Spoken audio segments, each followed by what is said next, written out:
Hello, and welcome to The Kosh.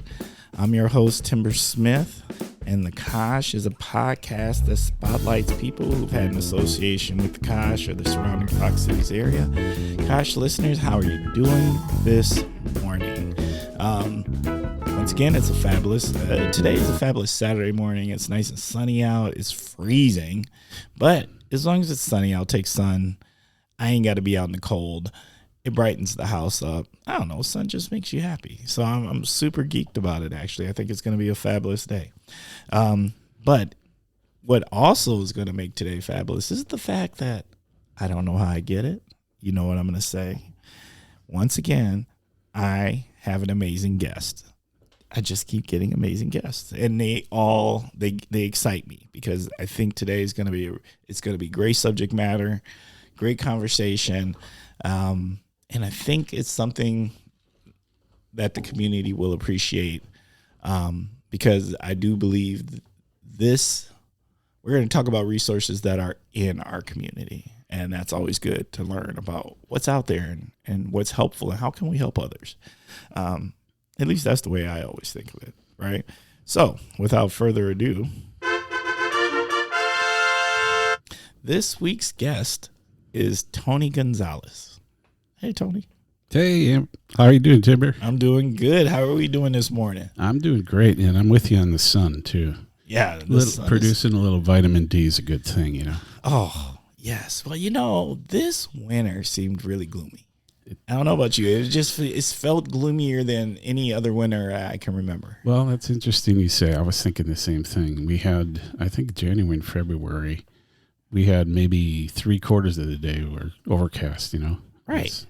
Yeah, like it was just seriously dark. Yeah. And that, and then you're already in all the time because it's cold, and then you make it dark too. Like that messes with your mood. It does. In fact, I intentionally try to get outside and walk because of it. Even when the sun is out, if it's a little cool, I might just bundle up and get out a little bit just to fresh air and some sun. You're bolder than me because let me tell you something. Bruh. I'm definitely not going out there if it's freezing. I'm not about that life. Like, here's the thing. I can do cold. I can't do wind and cold because that's a different kind of cold. Well, you are right there. So that actually the wind is usually, in fact, I check. I did last night. 21 wind speed. No, that's not walkable. No, and a cold front came in yesterday too. So yeah, I do watch that kind of stuff. Oh yeah, I think it's important. Yeah. I'm luckily I kind of have my own meteorologist in the house because my wife is very much the weather tracker of our family. Yeah, she's gonna tell you. Yeah, it's good. Oh, I think we all need one. Yeah, exactly. And Kosh listeners, if you hear that scraping, crunching sound, once again, Bosco the podcast dog is here and he's got a bone and he's like, I'm going to hang out for today. This is what I'm going to do. And he's sitting here crunching this bone right at Tony's feet. Yeah, he's a cool dog. He is. Sweet dog. Well, he actually is a podcast star. Yeah, well, I can see why. I can hear why. Fair enough. All right. So you ready to jump it? You bet. All right. So, Tony, can you please share a little something about yourself and what's your connection to the Kosh or the surrounding Fox Cities area? Yeah, so I grew up in Sheboygan and with a few buddies from high school. Went to college at UW Oshkosh. You're a Titan. I'm a Titan. Played football there for a few years and actually double majored in social work and in criminal justice. And so really started my career here. Worked actually just down the road in an apartment complex with two individuals with mental health issues. Oh. When in my last year of school, actually, and then was that Lutheran? Did you do Lutheran social services? Exactly. Yeah, I did that too. Oh, did you really? Yeah, there was a time. That's cool. Yeah, it was a great job, incredible learning experience, and then right out of college, I worked in Winnebago County for about 2 years, and Waushara County we were contracted, it was a family training program. We were contracted with the Department of Social Services Child Protection to work with families who were dealing with a lot of issues, among them abuse, neglect issues. So we would assess families, connect them with resources, teach parenting skills, that kind of thing. So I've got a long-standing connection here, and then I moved to the Fox Cities. I moved to Appleton to actually be part of starting a group home with LSS, and over the years, I worked with Red Cross and United Way, and now I'm with Covey. So it's all been here in the Fox Valley over a little over, I think it's 32 years now. Ooh. In nonprofits. So gotten to know many of them over the years. And as we were talking when I was walking in, of course, my band plays tonight at Nakashima's in Appleton, but I've been with the same band for almost 30 years now, and we play from Sheboygan to, the Fox Cities, but Oshkosh has been a long-standing that we played at the Pioneer Inn and the Granary. Yeah, places that aren't aren't open anymore. Aren't open anymore, but still played at Beckett's for many years, and just Oshkosh has got a lot of history for me. What's the name of that band? Rings is the name. Rings. So if you go to ringsofthefoxvalley.com, you see our schedule and what we do. We do a lot of covers, but we also all write. So we've got originals and got about 4 CDs out. So a lot of fun. Oh, so you got your own CDs and everything, huh? Yeah. I was going to guess, if I was going to guess, you are an Al Green cover band. Well, good call. However, no, we actually, we've got our drummer in the band has uncanny sound to voice. It's just his natural voice. He has a Cat Stevens and Gordon Lightfoot kind of sound, but we all sing, so we'll do a lot of harmonies. Some of the older stuff, Crosby, Stills and Nash, and Eagles and Beatles, Simon and Garfunkel. But then we'll do a Indigo's Girl tune and Green Day, and just some more contemporary stuff too, Jason Mraz, and so acoustic.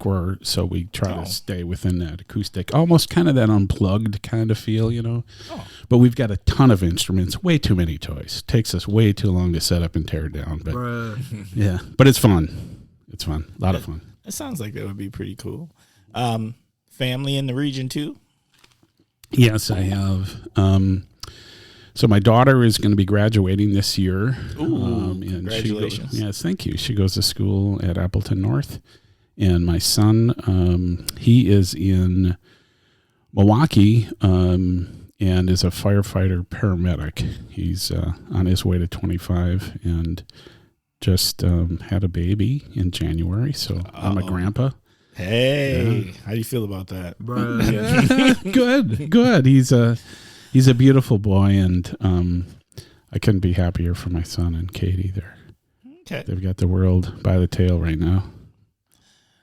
Are you ready to jump into the first segment? Yeah, let's do it. First segment is called What in the World is Going On With, and this is where you start with the phrase what in the world, and then you tell us what's on your mind. Yeah, I think what in the world is going on with, I gave it some thought, and I just decided travel on Highway 41. And here's why. Okay. So I started working with Covey in November, and I work, we have homes from actually Oshkosh, Appleton, and in Green Bay. So I've been up and down the 41 corridor on a pretty regular basis now. Right. Prior to this job, I worked, 8 minutes from home, 13 minutes from home.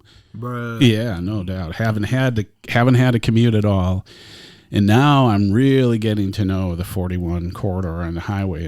And yesterday in particular, I'm driving home.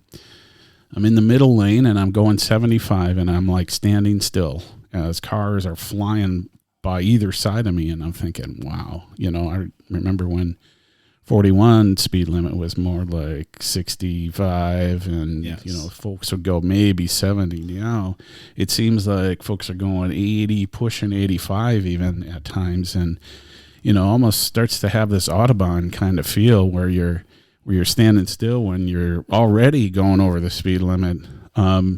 But at certain times of the day, I also realize, in fact, I've got a coworker who also commutes, and she says, I stay away from NASCAR time because there are certain times of day, of course, we all know that NASCAR time. Folks are weaving in and out of traffic. It's kind of it's interesting, especially as you're talking about, with the weather and the cold, and I've been much more conscious of monitoring because of road conditions, of course.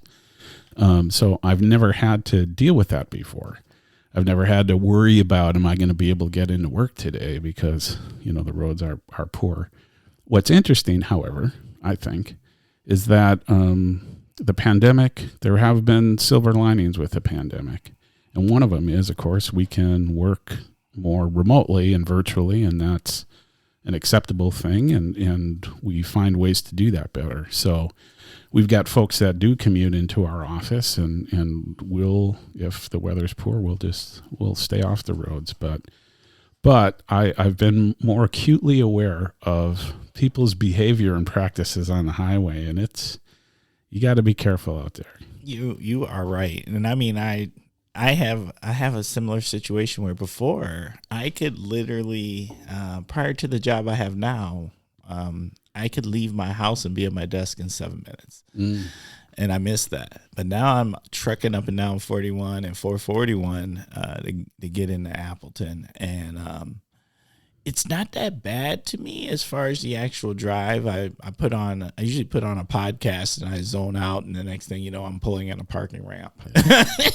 But I will say this, you are totally right as far as like there's certain times when it's definitely going pretty fast. And yeah, I do think if you really want to know what my observation is like I look at the plates when those people come flying by. Now me, I push between 75 and 80. Right, I don't go over 80, but I'll do like 78. That's my flow, right about there, right? And then depending on what the flow of traffic is, I'll slow down or whatever, or what the weather conditions are.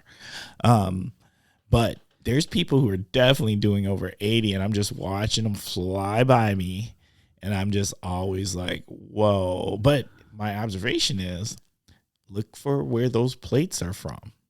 And they're not usually Wisconsin plates. Yeah, I'm with you. They're not. Yeah, there's plenty Illinois and Michigan.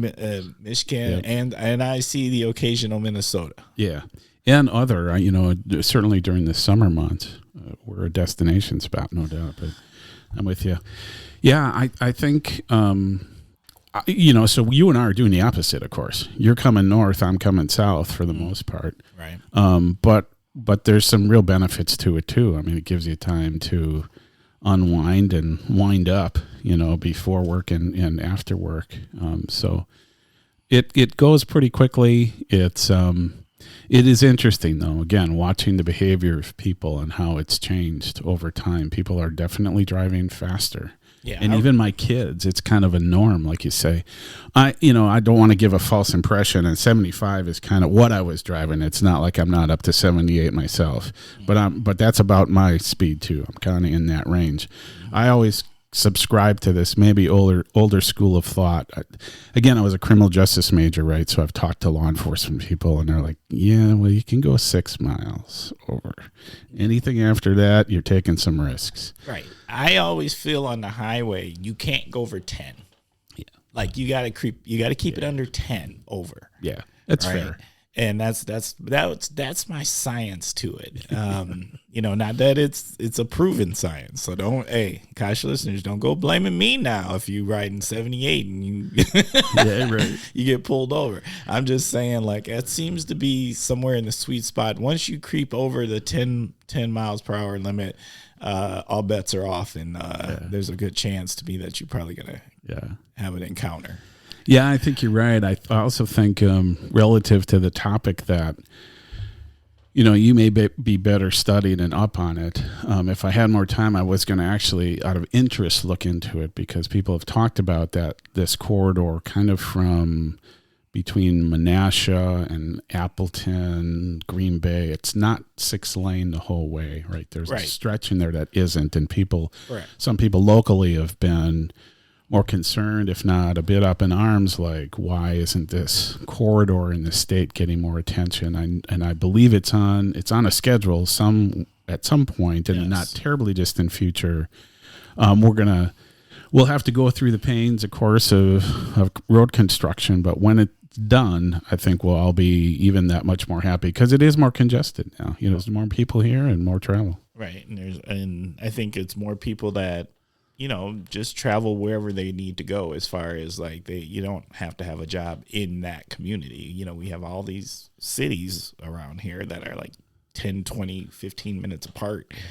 And it just seems conducive where, I know the space I think you're talking about where it moves to 2 lanes. And I'm not sure if it's on a schedule, but it would make sense. And it probably is. I do remember when they redid this section of 441, which was kind of between Appleton and Oshkosh, and that took a long time. So if people don't remember, that was a hot mess for a good minute. That's it. It was. And I even remember I was in the Fox Cities when 441 was built, and I thought, brilliant. Of course, the ability to get kind of around almost you have the interstates around the perimeter of the larger city is a great way to great infrastructure to have anyways. And I lived very near 441, so I was watching it from, gravel to completion. And there was a stretch of time, and I think it was maybe a week or a few days where the highway wasn't open yet and people could bike and rollerblade on it. So I got my bike and I biked out on the highway for about a week. Wow. Actually, before it opened up. So I don't know if that'll happen again, but I am grateful for 441 because it does make where I've got to, if I had to come off 41 and go from, by the mall and go all the way down College Ave to get to downtown Appleton, I wouldn't feel that. That's a trek. And that's just a lot of traffic and a lot of stoplights and a whole lot of. So I'm grateful for the 441. Absolutely. Deal. Okay. What in the world is going on with my dishwasher breaking, because that's seriously what I'm on right now. And yes, I'm sorry, Kosh listeners. I talk to you about these things. They're very personal to me. So my dishwasher decided that yesterday I come home and I wasn't home for 3 seconds. And my wife's like, the dishwasher is making funny noises and it's got this code on it. And I'm like, all right. And I'm thinking, okay, no problem. It's probably just, I'm a firm believer that when most technology goes bad, you just need to reset it. Unplug it, push it back. Nope, none of this worked. And digging around, tinkering around. And I'm like, oh, this is horrible. Right? Because we just got this dishwasher, which was like, we got it installed, I think it was end of November, December, right? It's probably in some past episodes. And we have never had one before that. So this is our first encounter with it. And in a very short amount of time, we have fallen in love with having a dishwasher. Right, this dishwasher it's part of the family. It's a friend. Yes. It makes life easier. If I could reach your bro button, I'd do that now. Bro, I feel you. I'm feeling you. So I'm like, okay. I was like, I'm a firm believer that like everything that you really want to fix, there's a video on YouTube for it. So I was like, okay, I'm gonna look up this model. I'm gonna get on YouTube. So I do. And I find a video and it tells me what the code means. And then it tells me likely how can I do it. So whether you realize it or not, early this morning, I got up and I started taking the dishwasher apart. Yes, me. And trust me now, I like to think that I'm gifted. Like I can fix some stuff. I'd like to think I have an engineering brain, but I couldn't even get the dishwasher out of the pocket. So I don't know. The fix is super easy. Like they're saying, hey, just pull the dishwasher out, tip it over, pull this plate off, dry it out. That's the problem, right? And I'm like, okay, that makes sense because wherever this plate is, it's right by the sensors. And they're like, every once in a while this could happen, but this is how you do it. I can't even get the dishwasher out of the little cubby sleeve. Like I can get it halfway out. Like I found the screws that keep it in there and then I'm trying to slide it out and then it just stops. And it's like, hey, nope. And I'm trying not to call the plumber because you know what the plumber's going to do. It's going to cost me like $200. And bruh, I like our plumber. We've had the same plumber for 20 plus years. But I don't like him that much. I don't like them $200 worth to come in and do something I found on YouTube that I feel like I could do myself. Not for the one screw that you just missed, right? It's not. I don't know what it is. Right. So so just know this: when this is all over and we get done with the podcast, I'm probably gonna go put on my mechanic suit and a headlamp and go back to it. Yeah. Hey, well, best of luck to you. If I didn't have to play, maybe I'd give you a hand. Or I did exactly what you're talking about, close to it anyways. Had parts in the dishwasher. Mine was older. Mine was maybe 10 years old, and there were plastic parts within that they get brittle and they break. Well, fortunately, I was able to find replacements, ordered them, they came in, and then it's like, yeah, now what? How do I get it out? So YouTube, thank you to the thousands, probably more, of people in the world that take the time to put something on YouTube, because many, many times I have taken advantage of it, from fixing things to learning songs, quite frankly, picking up guitar parts or leads for certain guitars. There's someone out there who's showing me the way to, speed up the learning curve. But I was able to open it. I was actually able to pull it out, but it didn't happen without a couple of different YouTube videos, right? Figuring out, it seems like it's an easy thing, but you know how it is, which is the truth, I think, of any project to take on.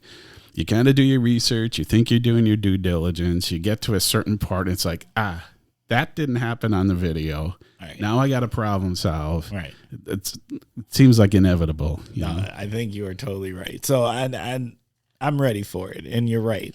I look at YouTube videos as like, YouTube is like at home college. Like, you find a video about anything for YouTube. So bless YouTube, because I'm not going to lie. I have fixed a number of things with YouTube videos and have learned a number of things through YouTube videos. So I do appreciate them. But in this case, the one thing that I'm having a problem with, I'm not sure there's a YouTube video for that. Yeah.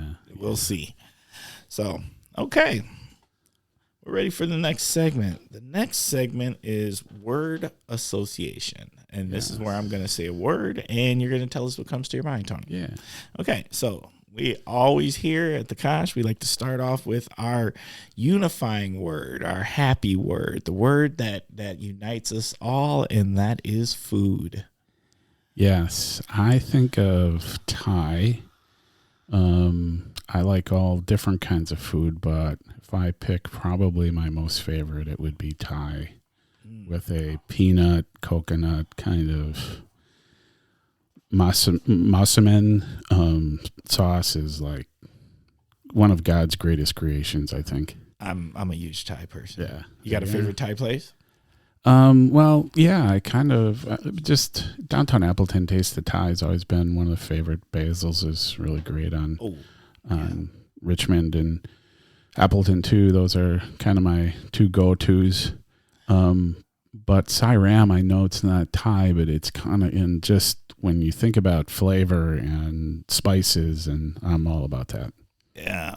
I am becoming quickly a frequent flyer to Basil's Cafe. That place is wonderful. It is. Yeah. All right. Next, cocktail or beer? So I don't, you might learn this about me. Sometimes I can have a straightforward kind of succinct answer. There's plenty of times where it's not that way. and this is one of those times where, it depends on the mood of the day. I don't do a lot of drinking, kind of weekend kind of thing, but I usually like a glass of wine. I lean into the reds more, but I've and the drier wines, but I've taken a liking to white wines too. I've always been a fan of craft beers, and once upon a time it was really hard to get a dark beer or a beer with flavor.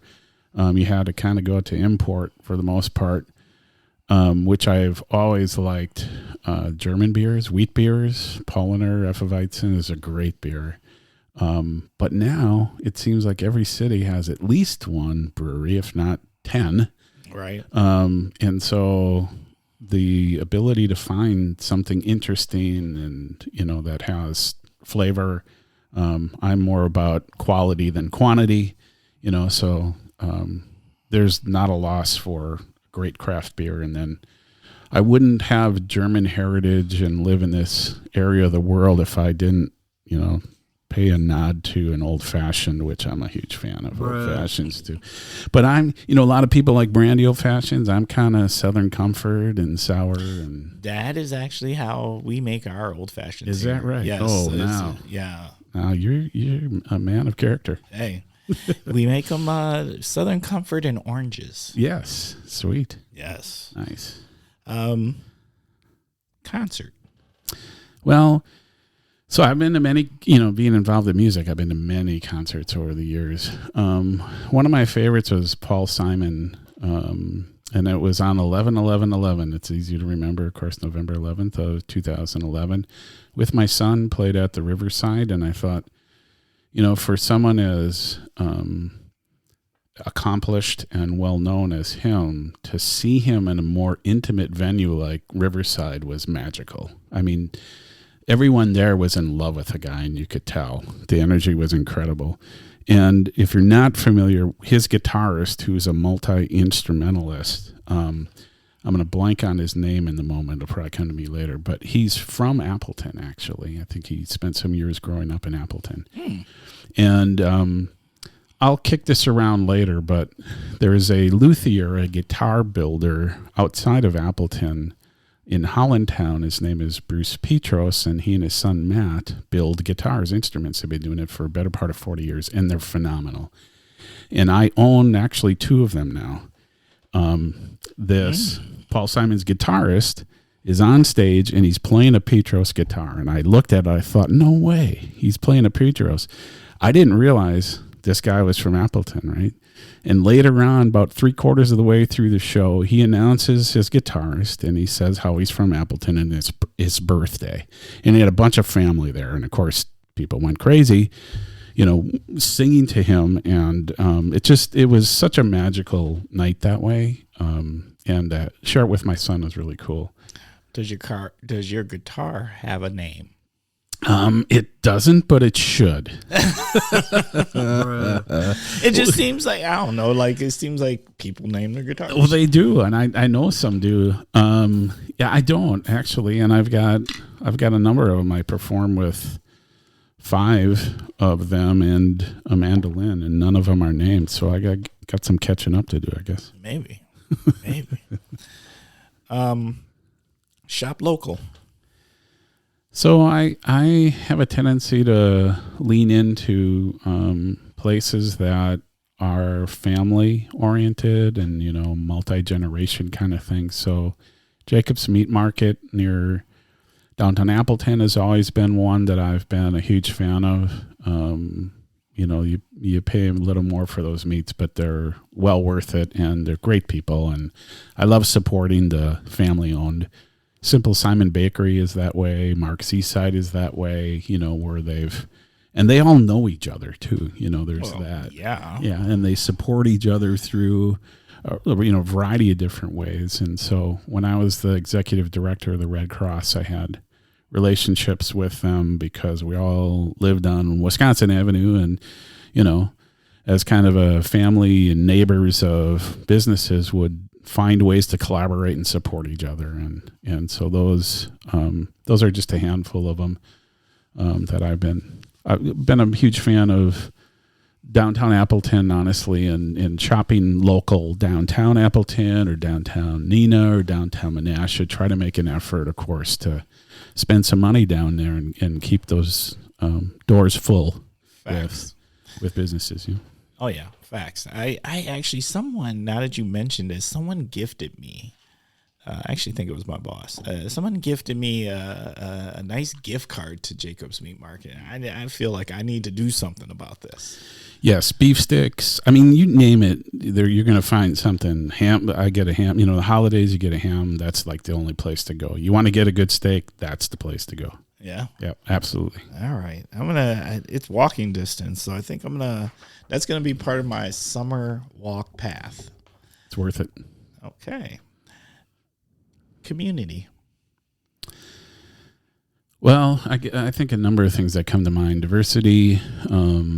We are becoming a more diverse community in a multitude of ways. And so when I think of community these days, I do think more diverse. I think of, in this area, I think I do, the longer I'm on this planet, and I've heard this in different pockets in different communities where people say, there's something special here. It's because we cooperate. There's a spirit of cooperation. We have a tendency, I think, to say that in the Fox cities, and we mean it, and it's real. I think the truth is it's not the only place that collaborates, of course. But I think when you feel that and you have that as that's one of the things that makes this community special, it's alive and well. And, I've heard for a number of years now that young people that leave, the Fox City is kind of a brain drain kind of concept. Yeah. They come back. Oh, they do. They come back to raise their kids because it's a great place. And my 17-year, now she's 18. My daughter said the same thing. And I was kind of floored because I've not shared that perception with her. And she just told that to me about a month ago. She said, I thought it was really cool. And I thought, it's alive and well. No, I can't tell you in my role how many boomerangs, and that's what we call them. How many boomerangs we talk to, and they leave in their early 20s, whether it's high school or college or tech school or whatever they're doing, right? And they leave because they're like, I don't want to stay here.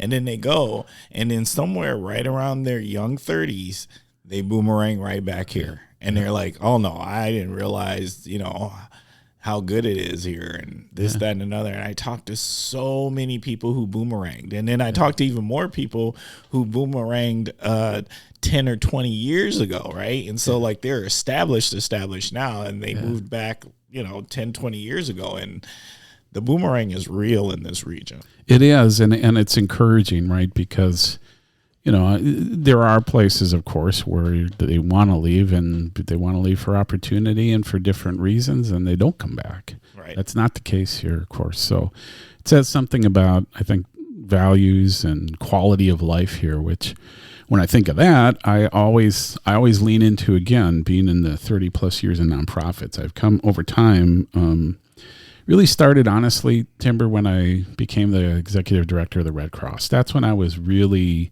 introduced to volunteering and what it meant for people to get involved, whether they're on a board or whether they're teaching a class or whether they're typing up a policy. There's a 1,000 different ways. And I've also come to appreciate the institutions that need it, from the hospitals to the libraries to the schools. I mean, the community does not run without people being willing to, roll up their sleeves and do things, not because they're going to get compensation, but because it makes the community better. So that quality, the value of life, that quality of life to me is very intentional, and it's people doing it and not just talking about it or saying, yeah, someday I'm going to do it. No, they do it. No, I would say for the region, the amount of engagement that people do, like whether it's the time they give to nonprofits or volunteerism for whatever they're volunteering for, or whatever it is, it is in abundance around here. I actually don't think people realize just how abundant it is and how engaged the community is and how much they pay attention to everything. And I'm always floored because what that creates is this network of resources that provide for those who need, whatever that looks like, right? Or whatever the needs are. And we just have a plethora of quality organizations, initiatives, and people who are resources. Excellent resources. Yeah, great point. And it's so true. Now, I've always lived in this area, so can I say that's not the same everywhere? I mean, I know it's not the same, but we're not the only place. But when it's alive and well and you know it's a special place. And that's why people come back. Yeah, totally. Diversity. Well, in this one, it kind of, for me, it falls into some of the similar kind of themes and thoughts, and that is that, our community is changing. And I think in no small way, we talked about Thai, we talked about Sai Ram, with diversity becomes a more rich culture. It becomes everything from food to music to ways of doing things, different skill sets, different thoughts. The world would not be nearly as rich of a place if we didn't have that diversity. And so I've always appreciated that. Someone with my past and my background, I've had experiences where I didn't feel welcomed. And there were some pretty specific intentional actions that made me feel that way. But the world is changing, and I've been a part of it for many years. That's how you and I met, of course, serving together on MLK event committee. It rolls into that piece of volunteering, right? If I don't like my community, I don't like the way I was treated as a kid, I didn't like the way this felt, it's not okay, then I can stand on the sidelines and say, well, okay, someday I hope it changes, or I can be a part of making it a better place, and that's what I've tried to do. So I kind of want to circle back and just, you've mentioned a couple of times now about being the executive director of the Red Cross, and it fascinates me, right? Because the Red Cross stands for so many things, and it helps for so many things, and it just seems like that last line of humanity, in a sense. What was that like? And what did you all do? I mean, because the Red Cross, it just feels like, every time you hear some type of traumatic disaster scenario, and then the Red Cross is there. Yeah. And helping them fix it, and they show up and they're serving, and whatever it is, like, it just seems huge. Yeah, it is huge. And when I was executive director there for almost 10 years. And then, like many organizations, restructure and became regional, offices, and not as kind of centralized and downsize a bit. It was fascinating. It was an incredible learning experience. It was my first job as an executive director. And so the broad skill set needed for that, I didn't have right away when I took the job. And I had to grow and learn into a number of things, But to your point of disaster services, that's what most people think about when they think about the Red Cross, which, by the way, is at the time, probably still the number 4 recognized brand in the world. People know what the Red Cross is. They know in times of disaster, you see it. It's more public center. When there's a disaster on the news, you got the Red Cross coming in. There are plenty of other organizations too, but Red Cross is really front and center always.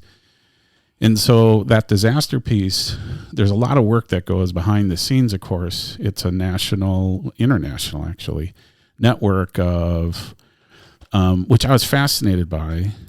Probably, I think it's better part of, on any disaster that happens, it's probably better part of 80 to 90% of the people that are there are volunteers. It is an absolute, incredible organizational effort, monumental, organized chaos initially. How could it not be? But very quickly, experienced people show up. And the Red Cross, of course, has resources that are deployed in different pockets of the world and can, mobilize those resources very quickly. But you don't get warning in some instances. You don't know when that tornado is going to hit. Kind of that it may be coming, but you don't know where it's going to land. And tornadoes can have intermittent, spots around, at least in this area. We don't get these, EF5s that have a wide swath for 4 miles, devastating places. We don't get that up here, fortunately. So managing up here, what we respond to, which is most of the disasters that happen actually by and far and away are fires. And people don't, you might see a little blurb on the television, but you didn't realize that that family just lost everything they have. Everything. Clothing, photographs, their whole life is gone. Right. And now so to rebuild that is traumatic for people. So we had, ways to help folks, from home supplies to clothing to shelter, those basic needs. And maybe kind of what you were alluding to earlier, that's in no small way, that's what the disaster side helps people just meet those basic needs, because they have nothing at times. But the mental health associated with that too is a piece. Health is a piece. People have medications. Now they don't have them. Are they going to get that overnight in the moment? So it's having those resources in place to be able to mobilize those is part of it. Then Red Cross does blood, which is huge. Of course, in saving lives, 1 pint of blood, 1 donation can save up to 3 lives kind of thing. So the Red Cross is often known for that. And then first aid, CPR, AED training, and so on, babysitter training, all that training, life-saving training was part of it. So Red Cross is multi-layered. Yeah. I've worked with them, and they came in and they did some training for... I can't think of the proper term. I want to say like stress training. I brought them in to talk to our veterans, and they were teaching our veterans like different ways to, de-stress, to not, to get rid of anxiety with just simple like breathing techniques and other tools, simple tools like tracing your hand with your finger really slowly while you took breaths, in a certain way, and those kinds of things. Yeah, that's cool. Yeah, we did a little bit of that, but Services to Armed Forces, that was, of course, there were really 2 congressionally mandated programs that the Red Cross does. It's Services to Armed Forces and Disaster Services, and a lot of people don't know that. It's congressionally mandated for 130 years now kind of thing, but yet there aren't tax dollars that support it, so locally you got to figure out how to do that. But it's really a great organization. Okay. Ready for the next segment? Yeah.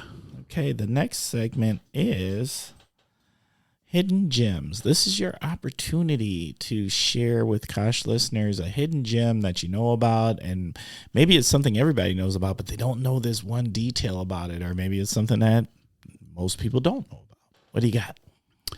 Well, I think I put a few on here just in case, but I would talk about, I like Tempest Coffee, which is on the river in Appleton. It's kind of tucked away a little bit under the bridge, right by the Bonta Bowl at Lawrence University. So it's on the east side of the river.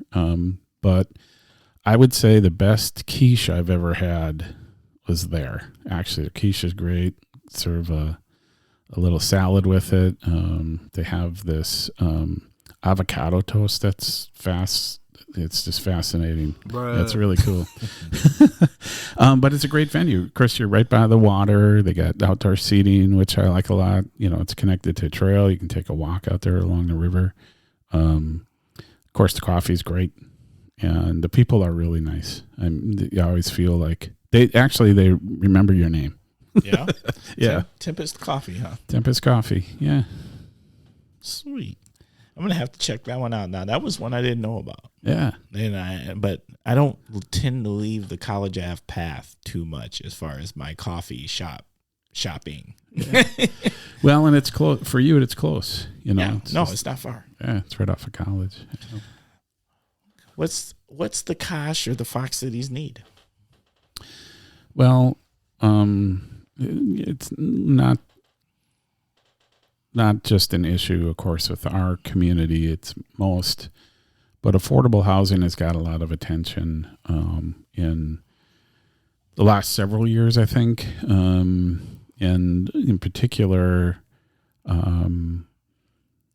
since the pandemic, it's become more, I think people have become more acutely aware, having ARPA dollars, the Rescue Plan, American Rescue Plan Act funds to invest in the community, many communities here locally, whether it's Winnebago County, Outagamie County, have put a lot of effort into understanding affordable housing and what that means. And having worked most recently with the United Way, it became really important for us too, of course, because there are plenty of people in our communities that work jobs that are working at a pay that makes it really difficult to make ends meet, that are, one car accident or health issue away from being thrown into a financial tailspin. Shoot, one day off work. Yeah, exactly.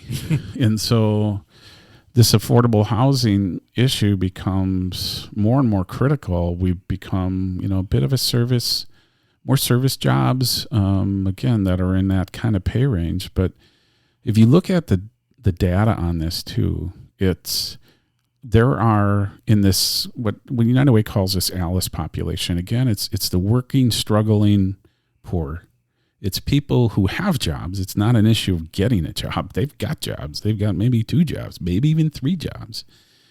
And they're not able to make ends meet. It's in part because of the housing challenges we have. You can attack this kind of on the income side. Okay, let's find jobs that pay better, but the obvious is also on the expense side. And housing and childcare, sometimes medical, are those top expenses. And so there are things that we can do as a community, and there are many examples of ways from the tiny homes to the, having these single occupancy room efforts where people are essentially sharing a place, almost kind of communal living.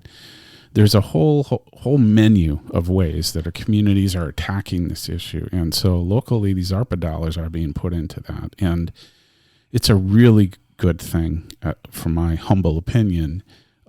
We as taxpayers then are supporting this. And I think it is wise because it takes care of our people and it helps support our economy. None of us would be okay with not having these service jobs. You got to have people working at the grocery store, and yet we've got to be able to give them wages to make ends meet. Well, we already hear that. I mean, that we've heard that consistently right now is, the level of service isn't the same. I can't get this. Why does my favorite place have to close on Monday and Tuesday? And just all sorts of things, right? But the real thing is like, the worker, we don't have this. The workers I feel like people made the gripe of, well, if they want more, they need to get better jobs. Well, a lot of them went and got better jobs, and now we don't have them. Yeah. Or let's be perfectly honest, COVID, we don't talk about this enough. And, I just had somebody who's very fascinated with COVID and does research. It has always researched this since it's existed and continues to do research on it. And they were talking about the 3.5 million people we've lost and are continuing to lose because some people who have COVID, like you may get over COVID, but you're not completely over COVID and you continue to have health issues, and then those health issues deteriorate you. And then so maybe you don't die directly from COVID like at that time, but a year or 2 years later, you die. Yeah. And so we're still losing people to COVID. It just looks different. Yeah. It's not, you're not on the ventilator and stuff like that. Well, and as you're talking, and I don't, anecdotally, I know a few people who aren't working their same job now because of it.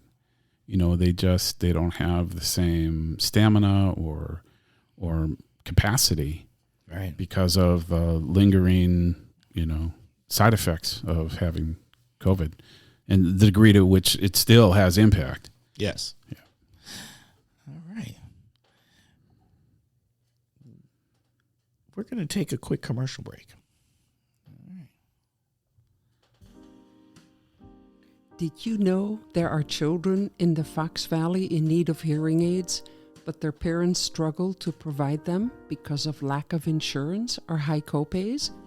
I am Juliette Sturkins, audiologist and board member of Here in the Fox Cities, and proud that this small local nonprofit organization has helped fund hearing aids for some 30 kids. Your donation would help more children hear. Visit heareinthefoxcities.org to learn more and to see their smiles. Every child deserves to hear.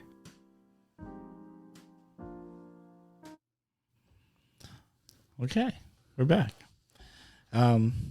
So our next segment, we've been trying out this segment now for a couple episodes, and I'm liking this segment, so I think it's a keeper. And the segment is called Story Time. And I just believe in the power of narrative. Like a good narrative, people will always remember. Like I always think of like when I go to conferences, right? And there's a couple of things that you remember when you go to a conference, because I feel like it's information overload, right? You go to the conference, you go to all these different sessions to learn something, but what I always take away from them is either data points that are so astounding that you're like, oh my God, those are the numbers? Wow. And the other one is when powerful narratives are shared, because you can't, it's something about that story, like they stick to the soul. So we've created our own space for it, and we call it Story Time. So, Tony, what narrative do you want to share with the Kosh listeners? Yeah, I think it's an intriguing segment, and I know we already talked about the Red Cross, but I thought this would be an interesting one to share on some level, because what happened during Hurricane Katrina in 2005 was off the charts. So, here we are. I'd been 3 years into the job, and what we experienced here locally in Wisconsin was like no other. And the truth was, this disaster was so far and away, the span of it and the scope of it was so far and away larger than any other one. We actually had in our country, all 50 states were working on it at the same time. That's never happened before. Where we had people that were displaced from that disaster that moved to every state in the country. Never happened before. Hopefully it never happens again.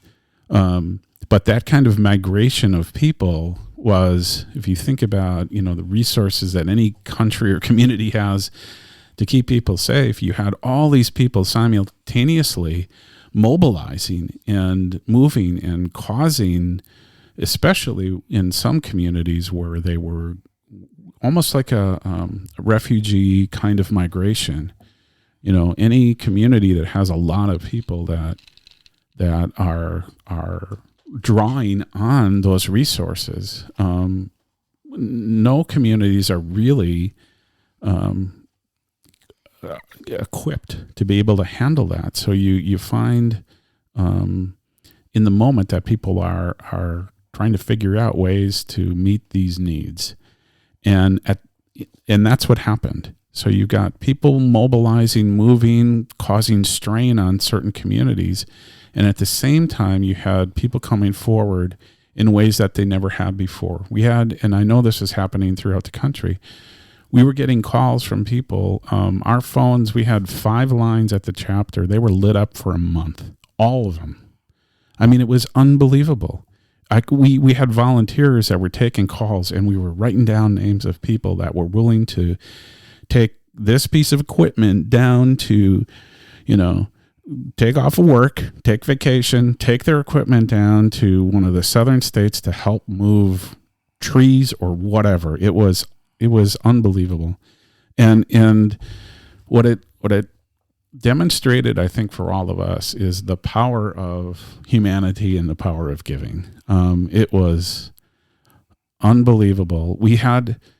We decided in the moment, you can be as prepared as you can. We had collectively about 80 volunteers in disaster services that had training. The Red Cross had different levels of training. You work through them. You serve on assignments.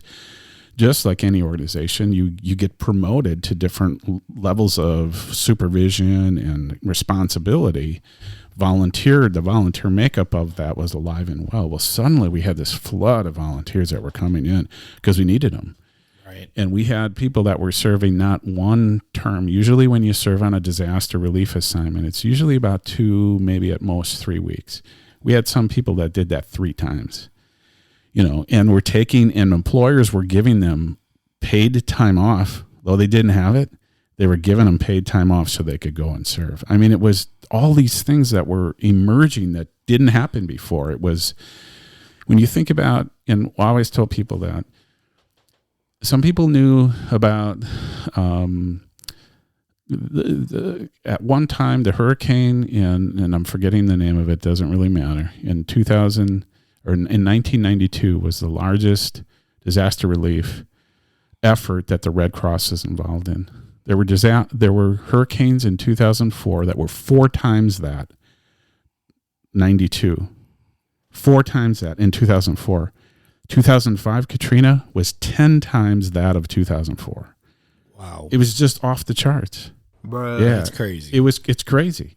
So when you talk about, if you go back to all the support that was provided at that time, it was just this enigma, this incredible outlay of support that happened for over a year. And, a lot of attention has been given to 9/11, and rightfully so. There was a lot of resources put into place for that disaster, but the hurricane of 2005 was just unbelievable.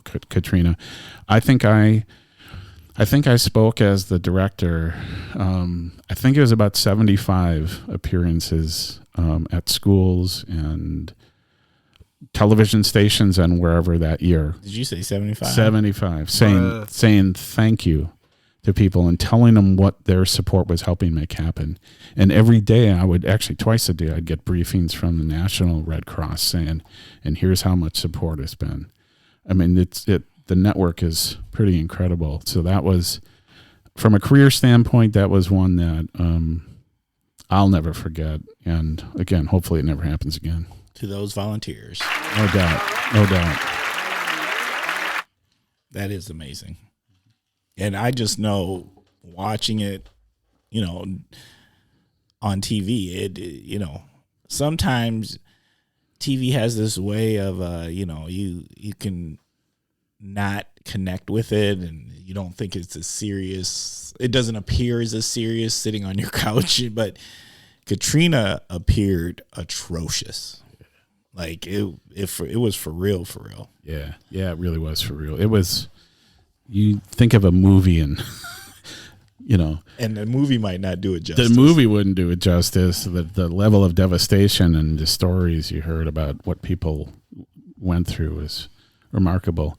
And the volunteers that go down there, they're not staying at the Hyatt, No. I mean, they're living in tents, and they're dealing with the challenges just like everybody else.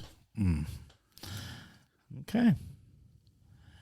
Well, it is time for our favorite part of the show, or at least one of our favorite parts of the show. Let's just put it like that. And that is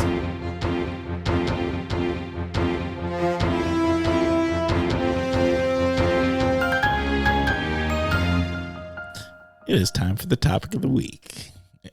And this week's topic of the week, Tony, is people with disabilities.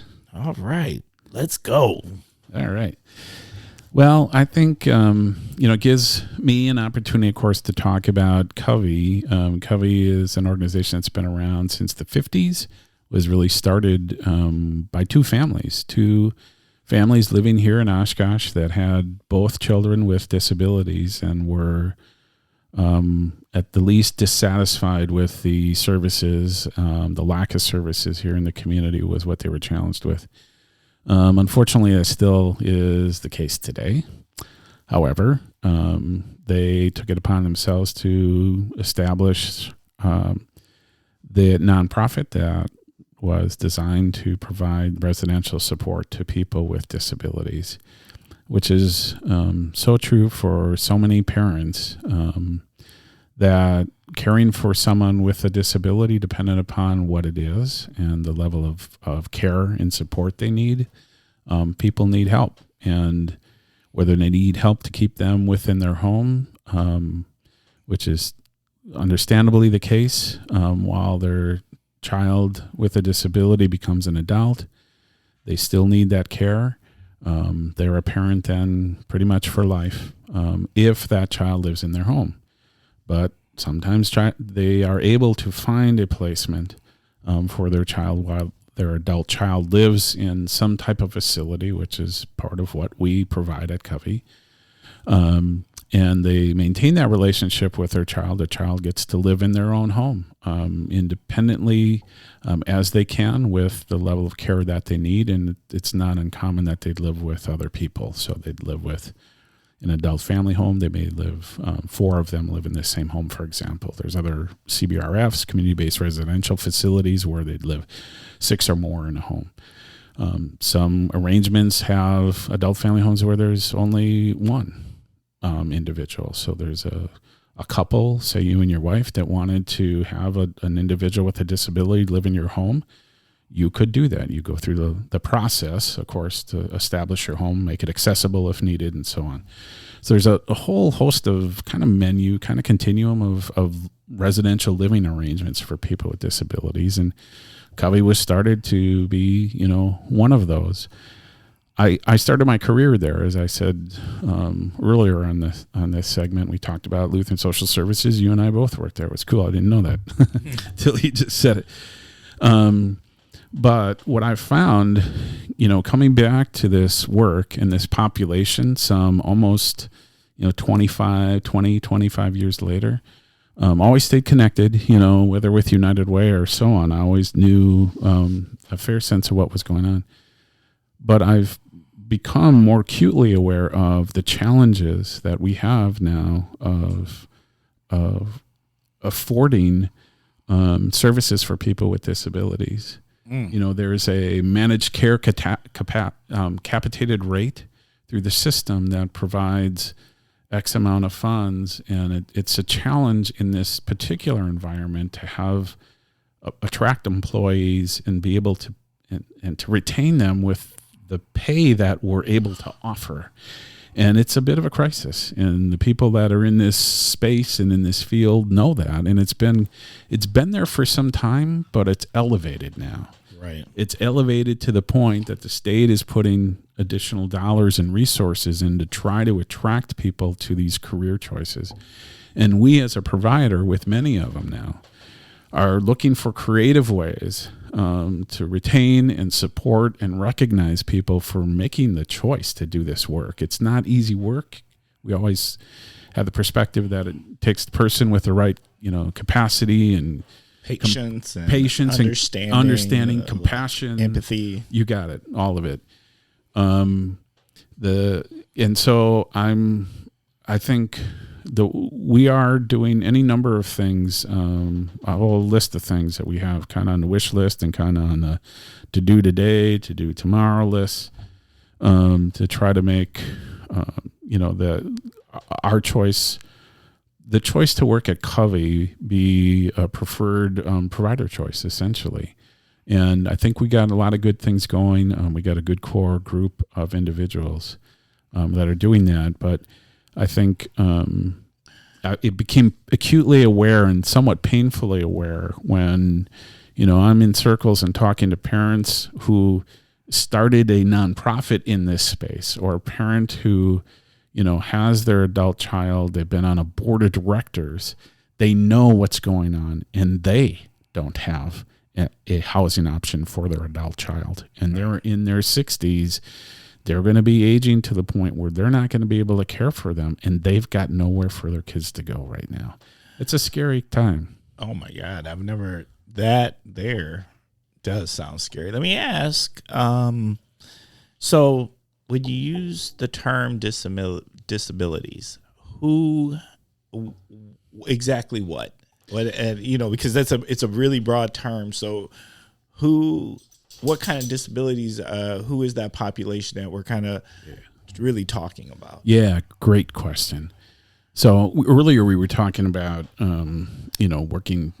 I worked with people with mental health issues. What I'm talking now about with Covey are individuals with developmental disabilities. So they have intellectual disabilities. It might be People might be familiar with cerebral palsy or Down syndrome. It's individuals that have they have had some issue.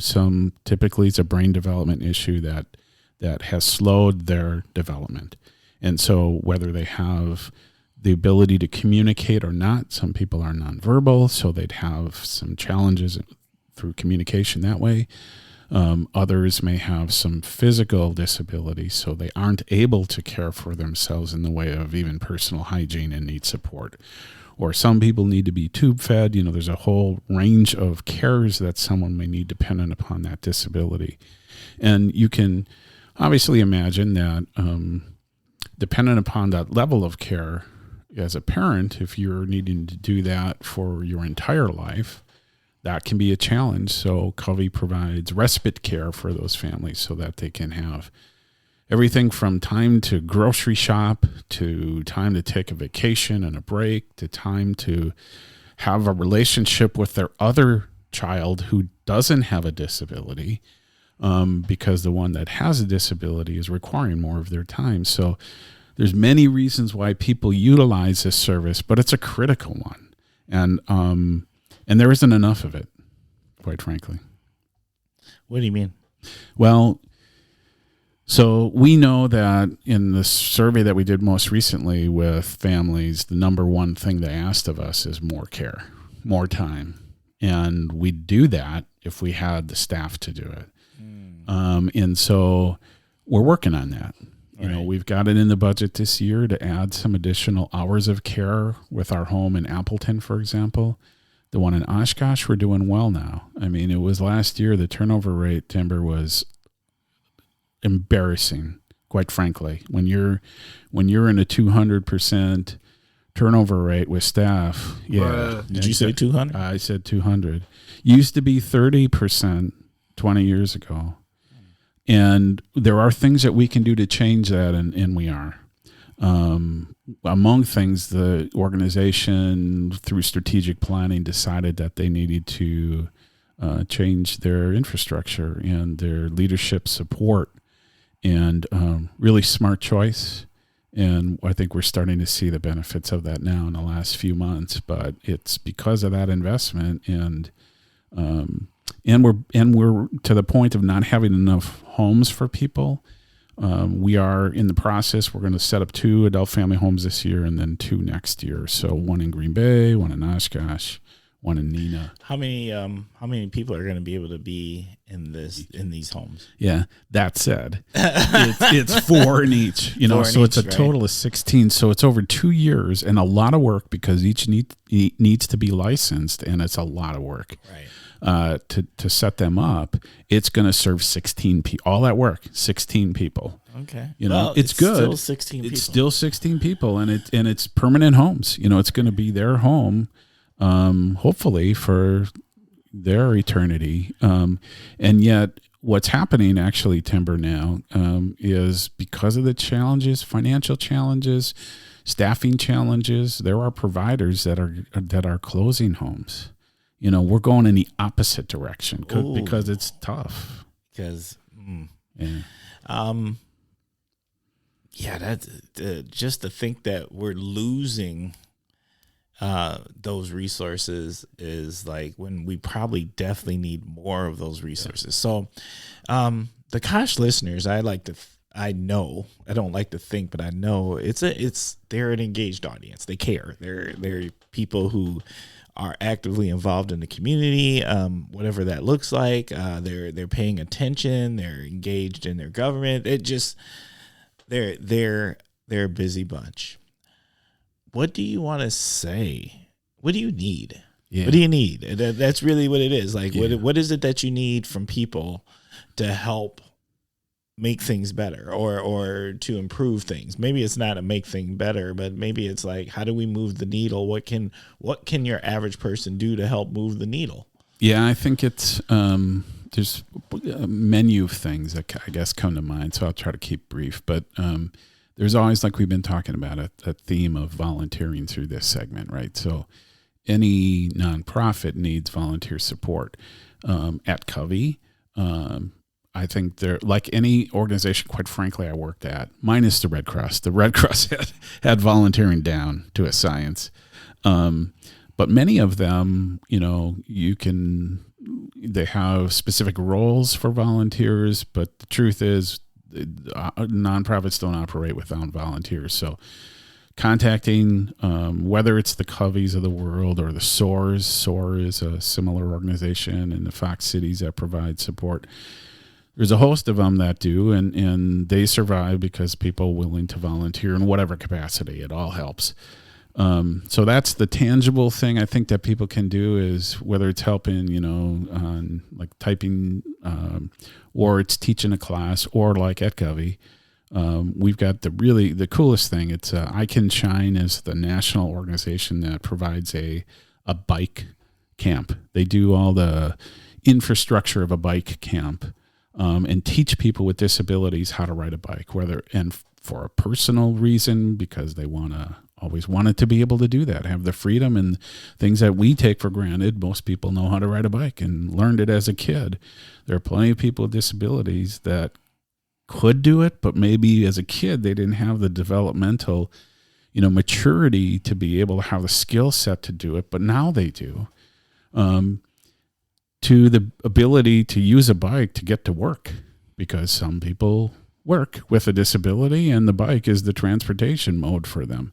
So this camp is a week long where we need volunteers, someone with a physical ability to run alongside someone during a week-long effort and teach them how to ride a bike. It's the coolest thing, because this is where you see parents weeping, because someone in the community cares enough to spend time to teach their child how to do this. And the child, their adult child, or in some instances teenager, who has the freedom to be able to bike and move, is the coolest thing. Oh, that just sounds super powerful. So there's that kind of thing. And then there's, as we were talking about earlier, about affordable housing. It ties also, of course, to people with disabilities, affordable, accessible housing. So there's an effort that we're part of at Covey now with a few, without getting too deep into it, a handful of volunteers, whether it's from Habitat for Humanity, whether it's from Wisconsibs, that are all at the table with public folks, that are looking at this issue of affordable housing and accessible housing, because we all know the demographics are changing, that baby boomers are aging, that the need for accessible housing isn't just for people with disabilities or developmental, it's folks with mobility issues for a host of reasons. And probably in our lifetimes, most of us are going to be in that space where we're going to need accessible housing. And there isn't enough of it now. So it's... in that way, it's folks that have, which I think is a really cool thing with the ARPA dollars and efforts that have been happening.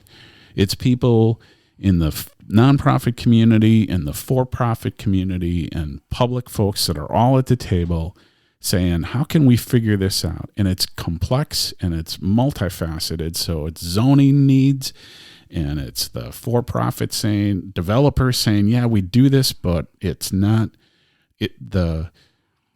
right now, folks would be disincentivized. How do we make the numbers work to make this? And there's people in the nonprofit community that are saying, and here's where the needs are. And it's all us coming to the table with different angles to say, let's work this out. And as I said earlier, there's options. So it's making it happen is what it is. So people that are smart, that know how to make these things happen, movers and shakers of the world too, need to come to the table and figure out ways that we can do what the community in New Glarus did. They found a nonprofit developer and they set apart to develop this communal living situation that has a percent of the units are for people with disabilities and their market rate, and it's a closer community where neighbor helps neighbor, essentially, is how it's set up. It's really cool. So we're thinking that would be really cool to have in the Fox cities. I could definitely see it happening here. Okay. I have a question, but I'm not going to ask it because I feel like it's going to open a whole nother box. right? So what I'm going to ask instead is there any last things you would like to share with the Kosh listeners? Not necessarily. I think this is a lot of fun, and appreciate the opportunity to meet with you and get to know you better, and share some really good issues in the community and great things about the community, and really enjoy these podcasts where people get a chance to talk and learn from each other.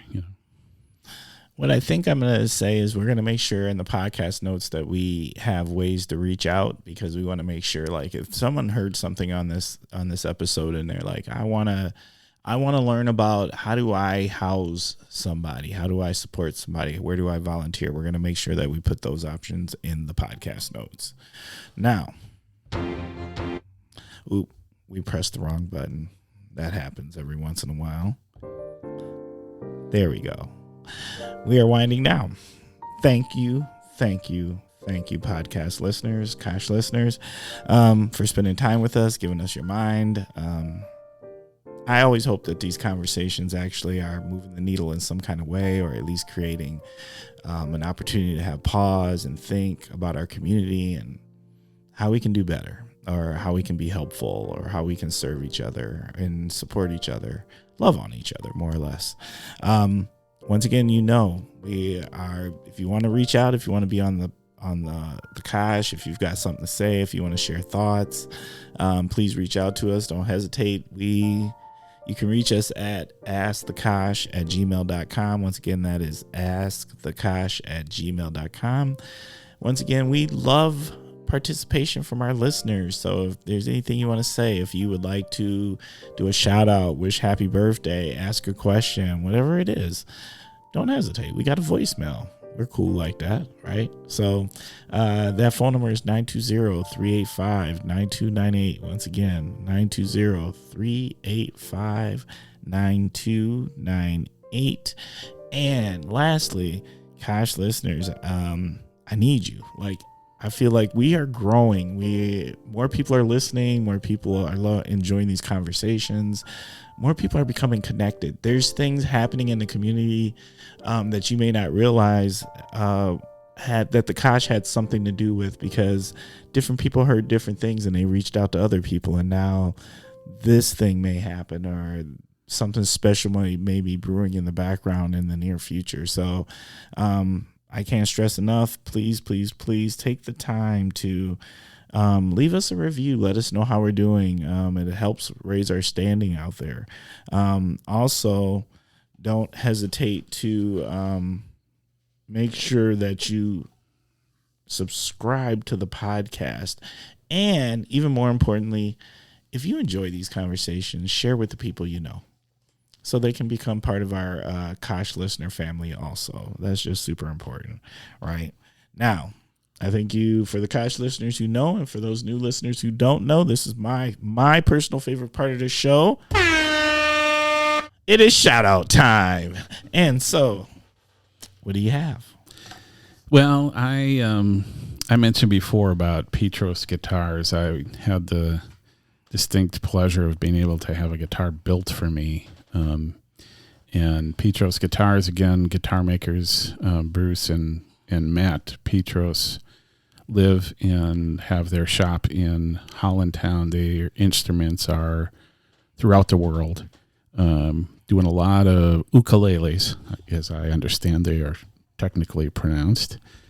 Ukuleles. That's kind of the instrument of choice at the moment. But they make exceptional guitars and aren't as well known. But that's a gem here right in the community, quite frankly, that has been around for a long time. That would be my shout out, the big one. We mentioned before about our nonprofit network, and I would be remiss if I didn't say, that the nonprofit agencies that we have in our up and down the Fox Valley are in no small way why we have the quality of life that we have. I can't imagine what the world would be like if we didn't have them. Our streets would be so much different. So shout out to them. Totally agree on that one. I don't think we always realize the network of resources that are out here helping people, because it's big. It's big. We are resource rich in this region. Yeah. All right. So my shout outs go to Molly Handsetter. People that know, and probably most people don't know, but like we don't make any money.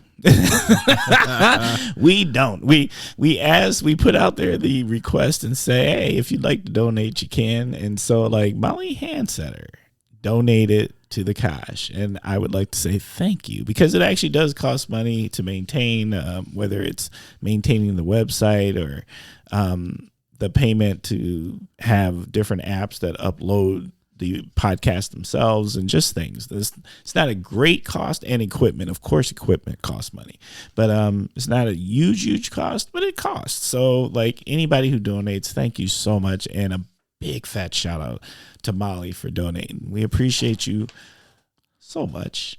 And then I'd like to send a shout out to Mel D from the Rainbow Alliance Advocacy. You already know. Send a shout out to Stacy Gelhart.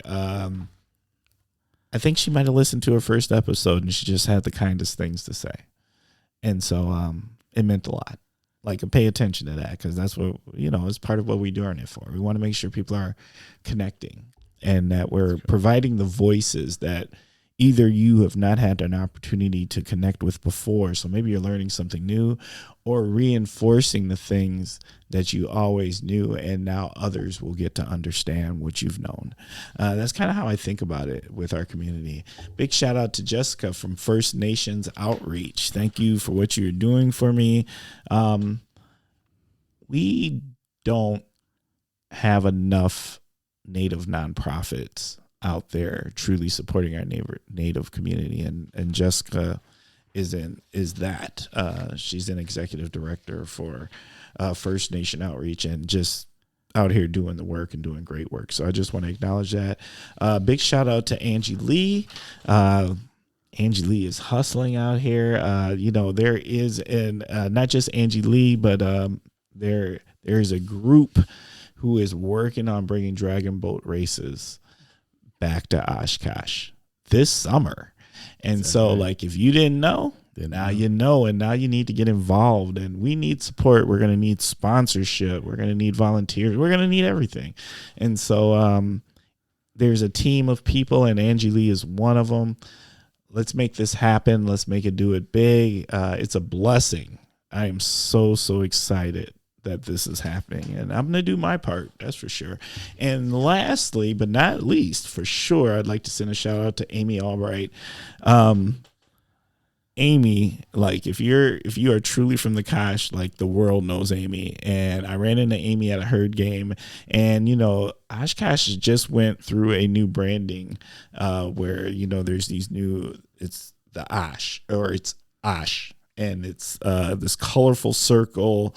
And I'm like, oh my God, this is fabulous stuff. And I've seen everybody and their mother wearing it, but I didn't have any. So I'm like, Amy, I need to hook up. And let me just say this. Amy hooked me up.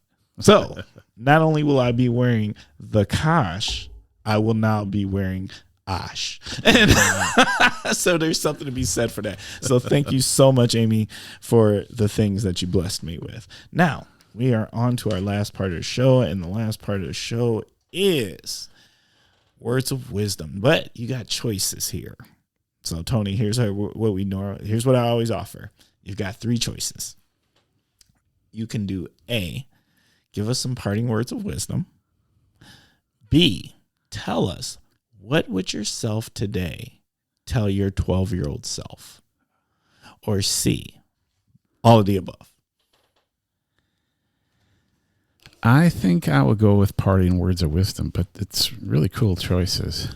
In my career, I've been in position to quote different individuals at different events and so on. And Ralph Waldo Emerson is someone that I always thought, when I think of wisdom, I think of his words many times.